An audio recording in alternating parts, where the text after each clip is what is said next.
A seguir, IIGD Irajá. O Senhor Deus não deixou por menos. Ele deixou tudo preparado e garantiu a sua presença na vida do seu povo. E ele chegou a dizer, Jesus disse, e eis que eu estou convosco todos os dias, até a consumação dos séculos.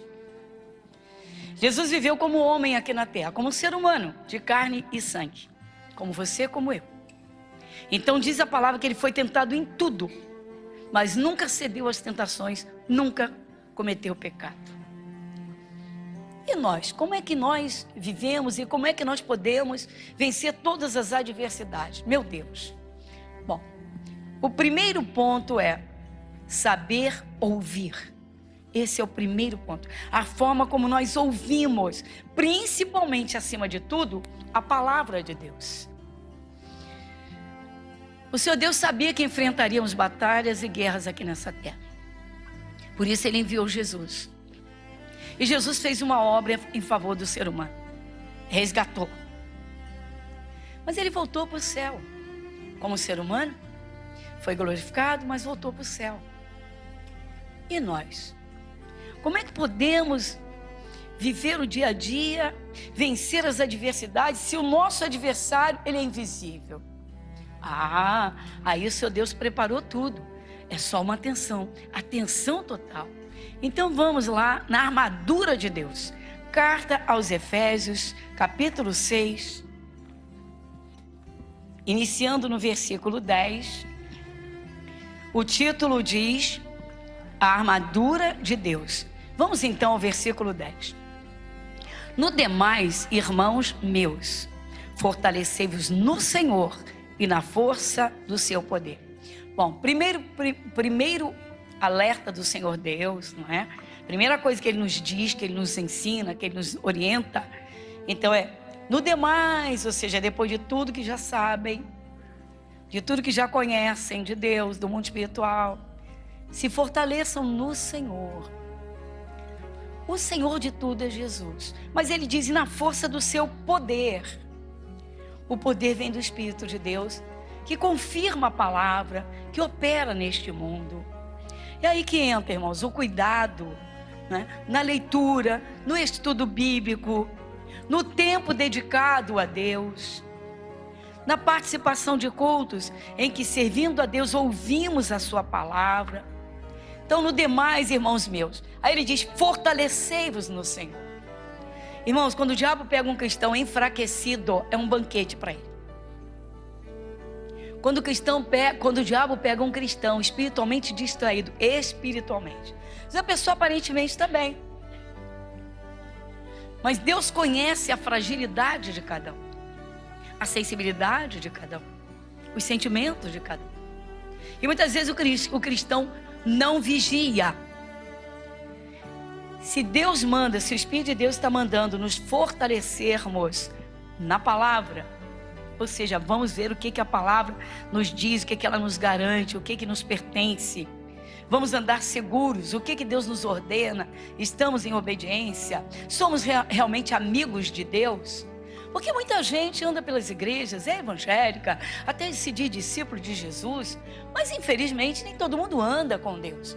Há pessoas que quando tem uma oportunidade, né, não perdem o momento e se entregam ali a algum favorecimento, alguma tentação. Então tem que estar firme, irmãos. Por quê? Porque o diabo vai tentar pegar o cristão de qualquer jeito. Ele não pode, mas ele vai tentar. Mas se o cristão abrir a brecha, então ele pode. Foi Pedro quem disse isso, nós vimos no primeiro culto. Muitas vezes o cristão ele se acostuma tanto com determinadas partes da Bíblia, que ele acostuma tanto que ele já não percebe. É isso mesmo, já não dá aquela atenção. Eu duvido que alguém coma a comida da casa, tá? Todos os dias em atenção para ver como é que está o tempero. Já conhece a comida da sua casa, simplesmente come. Vamos à realidade. Então isso acontece muito, irmãos. Às vezes Deus quer alertar um cristão, mas ele está tão acostumado com a palavra, e tem gente que participa dos cultos assim, então não está pensando em casa, está pensando no almoço, ou no que vai fazer, ou em quem vai receber, ou no trabalho, o que tem para fazer. Não faça isso. Vamos aprender com Jesus. A palavra de Deus, irmãos, ela é a palavra de Deus, mas ela é o manual da nossa vida. Ah, mas é que todo mundo vive assim, é que todo mundo faz assim. Às vezes o cristão se deixa arrastar pela corrente desse linguajar do todo mundo. Exemplo disso é moda, você sabe disso. Ah, porque todo mundo está usando. Mas você não é todo mundo. Mas não vou falar de moda. Nós estamos aqui na armadura de Deus, por quê? Satanás não perde uma oportunidade se ele puder atacar um cristão. Então vamos bastante atenção para o que vamos ouvir hoje. Por quê? Olha o versículo 11. Revesti-vos de toda a armadura de Deus, para que possais estar firmes.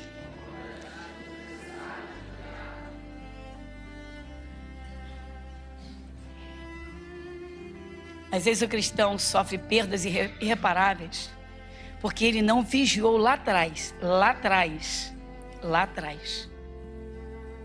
Um dos maiores exemplos disso é o coração e os sentimentos. Então vamos lá. O Espírito Santo está falando conosco que nós devemos nos revestir de toda a armadura de Deus. Não pode ser uma parte, tem que ser toda. Nos revestir, revestimento. Ou seja, que você fique intocável aos demônios, que eles não possam te tocar.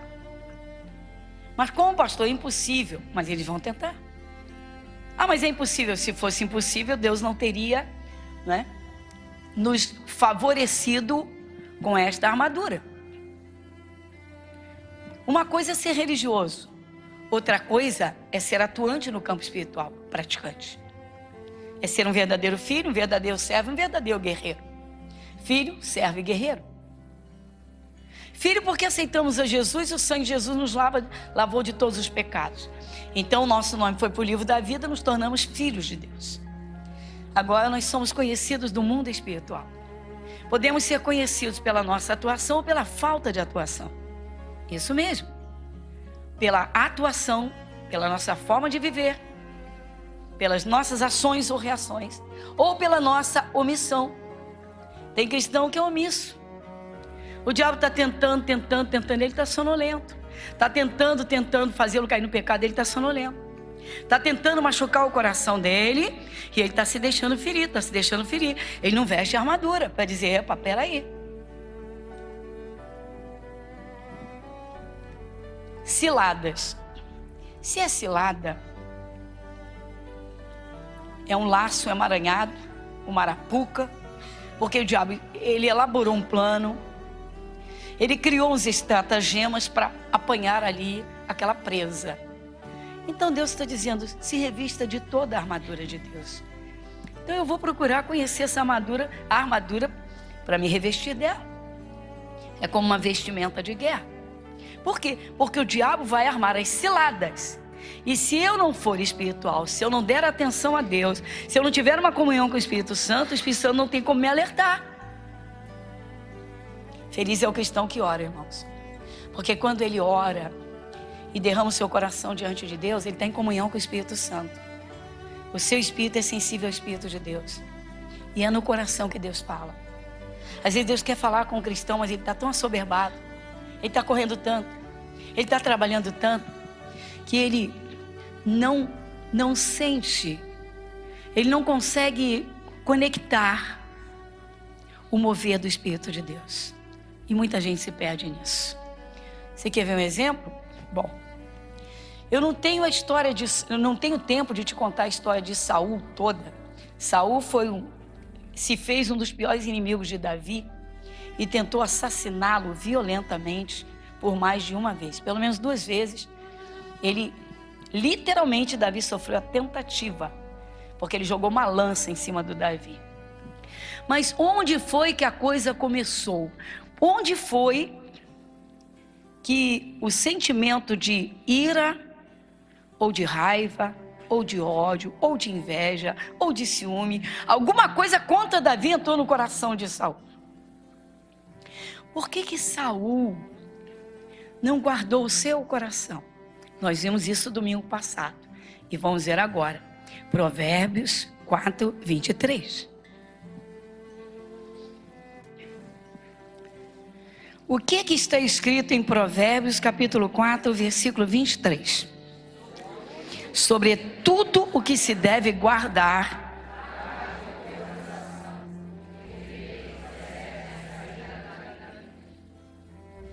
Se alguém tentar te machucar, esquece que você tem coração. Não consigo, pastor, porque eu sinto. Esquece. Guarda. Guarda. Não consigo, não sei fazer isso. Você chega em casa do supermercado e põe as suas compras dentro do armário. Chega um visitante na tua casa, você leva ele para a cozinha tomar um cafezinho e ele não enxerga o que você tem, não está vendo compra nenhuma. Está guardado. Então guarda, esquece que tem. Difícil, pastor. Irmãos, os grandes problemas deste mundo começam no coração. Uma ganância. Quantos dirigentes de países massacram sua população para se manter no poder? Coração, soberba. O ego.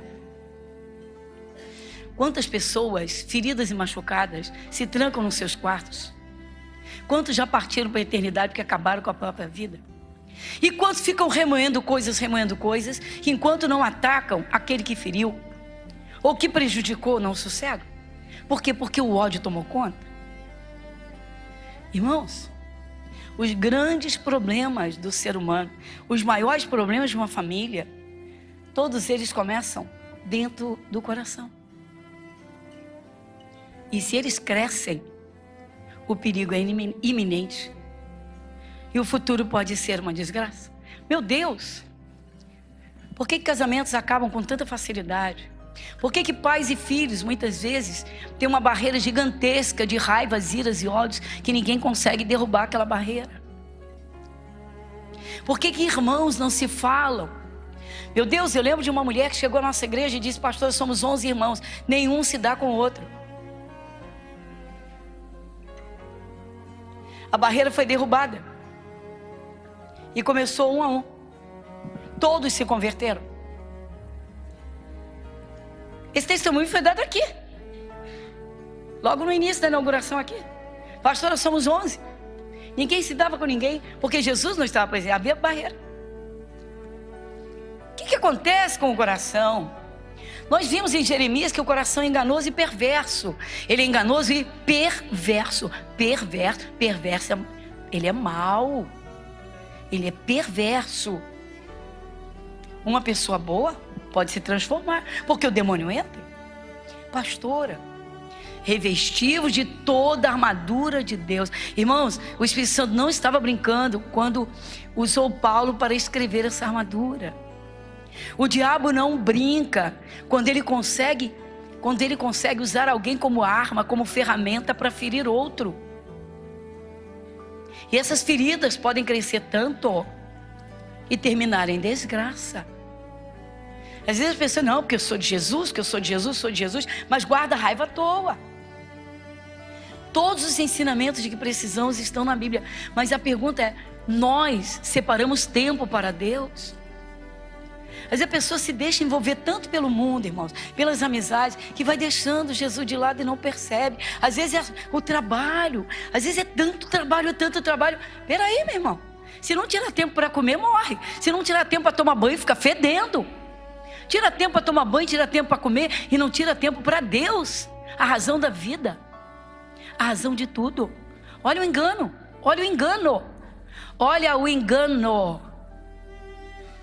Não tem tempo, meu irmão, vai para o seu cantinho com o seu almoço e abre a sua Bíblia ali do lado. Está almoçando e está de olho ali no teu maná celestial, comendo o pão do céu, recebendo um alerta de Deus.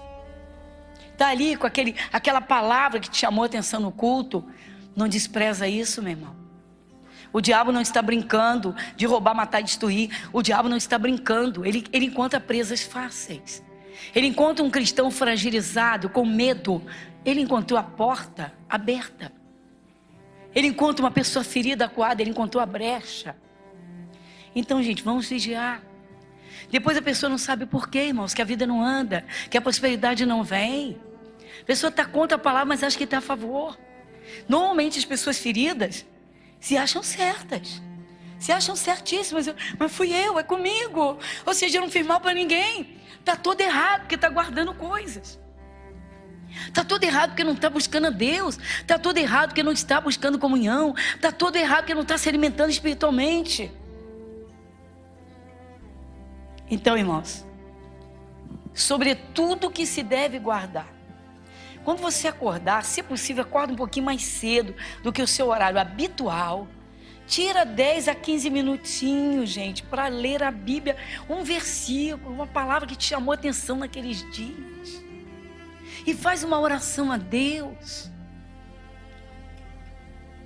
Mas a maioria não faz, irmãos, a correria desse Rio de Janeiro, misericórdia. Não é por aí, irmãos. Se Jesus voltar, vai pegar uma igreja espiritualmente sonolenta, distraída, assoberbada, cheia de trabalho, ufa, e vai para onde?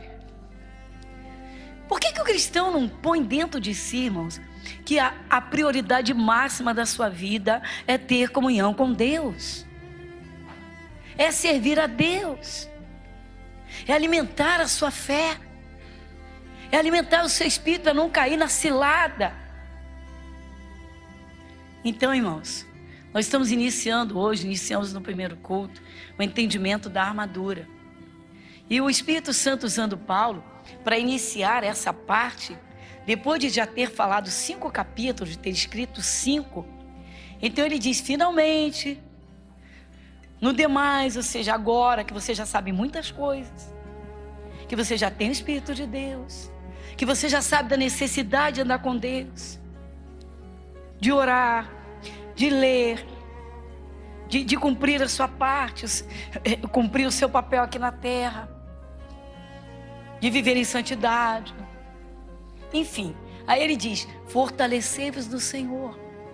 Deus está dizendo, olha, não enfraqueça espiritualmente, cuidado para não enfraquecer, porque se enfraquecer pode cair numa cilada, pode acordar bem e dormir magoado, e no dia seguinte já está com problemas, porque no mundo espiritual as coisas estão acontecendo. Satanás, ele estuda muito, irmãos, ele vigia, ele observa muito os filhos de Deus, não propriamente o maldito do chefe do inferno, mas ele põe seus demônios a trabalhar. E o demônio chega para o chefinho dele, a potestade do ar, e diz, ó, a dona Mariazinha das Neves está ficando muito magoadinha com o marido. Aí o derrotado chama outro, ele já chamou um escandaloso, agora vai chamar um ofensor, e vai dizer, ó, vai lá para a língua daquele homem e solta lá, machuca mesmo. Por quê? Porque eu quero acabar com esse casamento, quero acabar com essa família. Vai lá para a empresa. Por quê? Vamos lá. Aí começa no pensamento, olha a falta da armadura. Olha aí como é que faz com você essa empresa. Não dá atenção a ninguém direito não, deixa o cliente desviar. Ele nem enxerga que dali sai o pão dele. Tem empregado que espanta cliente com raiva do patrão, do chefe, e não enxerga que o pão dele sai dali de dentro. Sabe o que é isso? O coração. Mas eu vou falar agora, irmãos, de um sentimento que, se não for vigiado, pode ser o caos, a desgraça. E ele se assemelha muito com outros. Sabe o que foi? Um que não vigiou o seu coração. Saul. Pastor, não vigiou. Saul não vigiou o seu coração. O Davi derrotou um gigantão que todo mundo sabe, chamado Golias. Acabou com Golias. Um gigantão, um menino, derrubou. Por quê? O poder de Deus estava com Davi. Só que o rei era o Saul. Quem deveria ter derrotado o gigantão seria o Saul. Saul não derrotou. O Davi, corajoso que só ele, cheio do poder de Deus, foi lá, venceu a batalha. E aí, o povo de Israel, principalmente a mulherada, olha, mulheres quando se reúnem, ou fazem muito bem, ou fazem muito mal.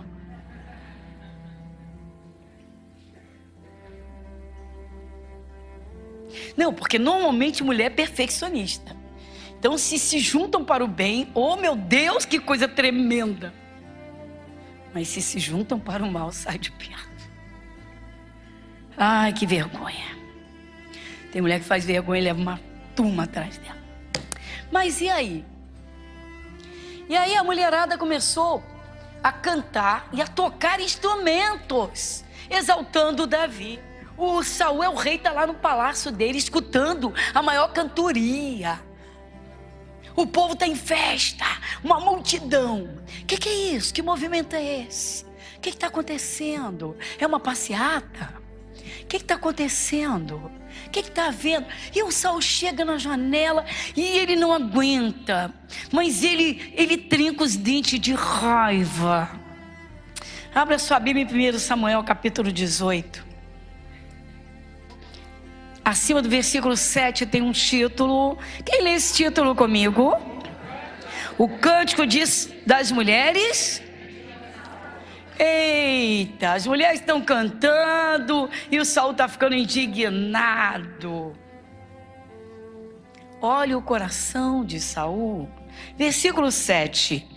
E as mulheres, tangendo, respondiam umas às outras e diziam: Saul feriu seus milhares, porém Davi os seus 10 milhares. Então Saul se indignou muito, e aquela palavra pareceu mal aos seus olhos, e disse: 10 milhares deram a Davi, e a mim somente milhares. Na verdade, que lhe falta, senão só o reino? 9. E desde aquele dia em diante, olha aí. Será que você consegue imaginar? Vamos aqui para a prática de muitos lugares e de muita gente. Alguém no seu setor de trabalho está numa dedicação tão linda, sempre houve dedicação, mas nunca ninguém deu atenção. Sempre foi uma pessoa dedicada no seu trabalho, mas ninguém dava atenção. Ninguém dava atenção. Só mais um empregado e olhe lá. Mas faz o seu trabalho com zelo. Quando é de Jesus, então, faz com amor. Não tem como, Deus tem que abençoar. Mas aí chega o momento do reconhecimento. Você já pensou? Aquele funcionário que achava que o seu trabalho era melhor que o de todo mundo ali, ele ver alguém ser promovido, e ele que achava que o seu trabalho era o melhor de todos, ficou para trás. Pois é, foi o que aconteceu com Saul. Saul era o rei. Por que ele não encarou Golias? Por que ele não arregaçou as mangas? Por que ele não vestiu a armadura e foi para a guerra? Às vezes o cristão, irmãos, porque ele é fiel a Deus, ele ora. Porque ele é temente a Deus, ele faz o seu melhor, até para um patrão carrasco, duro de coração, às vezes até perverso. Mas ele é de Jesus, ele aprendeu na palavra. O segredo é esse, irmãos. O apóstolo Pedro, ele diz que devemos atender, que o cristão deve atender ao seu patrão e fazer o seu melhor nas costas do patrão e não somente na frente. Ou seja, ninguém está vendo, mas Deus está vendo. Aí chega um momento que Deus abençoa e diz: chegou, agora é a tua hora. Aí Deus vai e abre para todo mundo, o sol da justiça brilha ali, e o trabalho é reconhecido. Caramba, você pode imaginar aquele funcionário antigão, que o coração está assim, né? Não, sou eu, qualquer dia sou eu, né? Eu vou ser promovido, vou ser o primeiro a ser promovido. Mas quando o patrão vira as costas, ele fala mal do patrão. Ele solta a língua em cima da empresa. Ele fala mal até da mulher no local de trabalho. Mas ele se acha. Aí o que aconteceu? O Davi venceu o Golias. Toda a população reconheceu a verdade. Só que as mulheres cantam e vão provocar o Saul. Saul chega e diz: espera aí, o rei sou eu. Estão dando glórias para o Davi, mas foi Davi quem venceu o Golias. Desde aquele momento, ele tinha Davi em suspeita. O que se identifica no coração de Saul, além da indignação? Ciúme, inveja e raiva. Vamos lá. Ciúme, inveja e raiva.